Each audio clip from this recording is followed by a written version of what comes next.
Hello guys, Andrew here. Welcome back to Drew Tutorial. And in this video, I'm going to show you how to install Windows 11 25H2 on your Windows PC, right? Without having to use a USB stick to do a clean reinstall of Windows. So this is going to help you if you're currently running Windows 11 and you're having the low version and you don't want to simply do a clean reinstall of Windows, and especially if you try to do a check for updates like I'm about to do right now and you can't get the 25H2 update to show. So if you're currently running Windows 11, just simply right click in the Windows icon and go to settings here, and of course you will do a quick check just to ensure that you really don't have the 25H2 so you don't waste time. So check again if you have the current system requirements for Windows. You just need to have 8 gig at least right there of RAM there, and you currently have a pretty decent processor. You're currently running the required system type, as you can see, 64-bit essential processor right there, and you scroll down and you notice that hey, I have 24H2 or something like that, right? So then you go to the Windows update here, guys, and just do a quick check for update to ensure that you have the latest updates on your PC. Ensure that your computer is fully up to date, and once you do all the updates, restart your PC and just ensure that you have no updates available. If this is turned off, you can turn it on and do check for updates again. You don't, it's not mandatory if you actually do the check for updates yourself, but if you turn it on, do check for updates, then it's also pretty good for you to do. Now, once all of the updates is done and you restart your PC, you want to move on to this step. So you want to go ahead and follow these steps. Open up your browser, guys, and simply go ahead and type in Windows 11 25H2 download. Go to the Microsoft official website here. As you can see, it says download Windows 11. And here you will see it says that the current version of Windows is 25H2. So that is good. Now, how you can actually install this on Windows without have to do a clean reinstallation is by go ahead and do the assistant option here. So it says Windows 11 Assistant.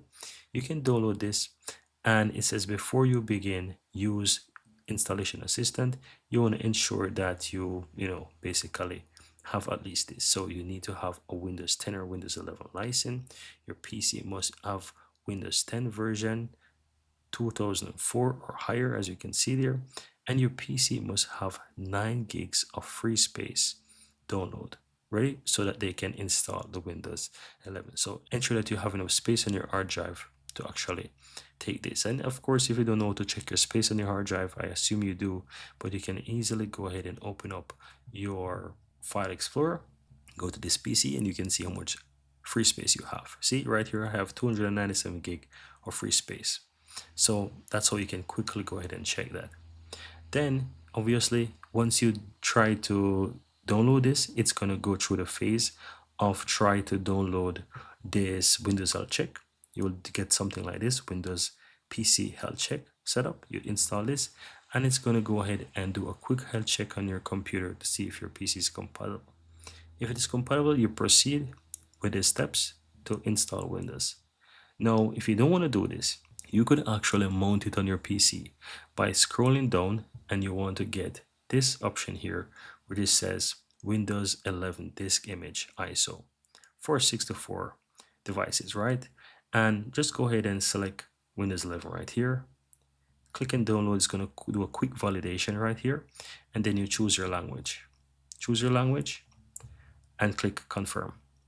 It's going to validate again, and just simply click download. Once you download that, guys, you get it on your PC. It's going to look something like this, as you can see on my PC right here. And you just need to right click and do mount. This will take a few minutes, so you need to be patient and wait for the mount. What's going to happen is that once it completes, it's going to pop up and it's going to show you the folder with all the files. So let's just wait a moment for it to quickly do the mount on the PC. Now, as you can see, it pops up on my PC here and it says that, do you want to open this file? I'm going to say open. And here you can see that it creates the mount, as you can see in the lower right hand side as well. It creates that disk. And here is the setup.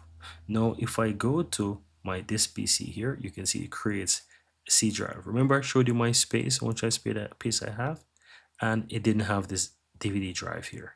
And this is because I created a mount. And you can open that. It's going to give you a pop-up. Click yes, and you will see that it pops up. Once you double click on it, it's going to do the option to prepare it, and you can do a quick install of the Windows right here. So proceed with all the steps. Is clicking next is going to check for updates, and then it's going to allow you to proceed.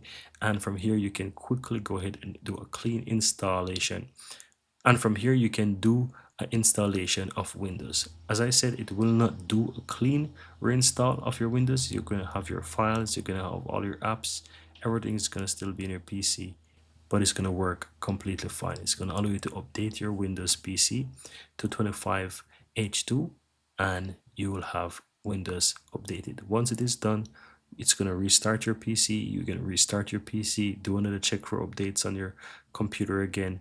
And once you go back to the settings, guys, you will see that it's going to now show you the 25H2. Once you check the system information, you're gonna scroll down here and you're gonna see that it updates you to 25H2. So that's it, guys. These are the basic steps that you can take to upgrade your Windows 11 24H2 to 25H2 without doing a clean reinstallation of Windows. You don't need that. You'll have all your files, you won't lose anything. And that's a very easy way how to actually do it without have to creating a USB bootable drive or doing anything else. This is an easy way to do it. Very easy and very simple.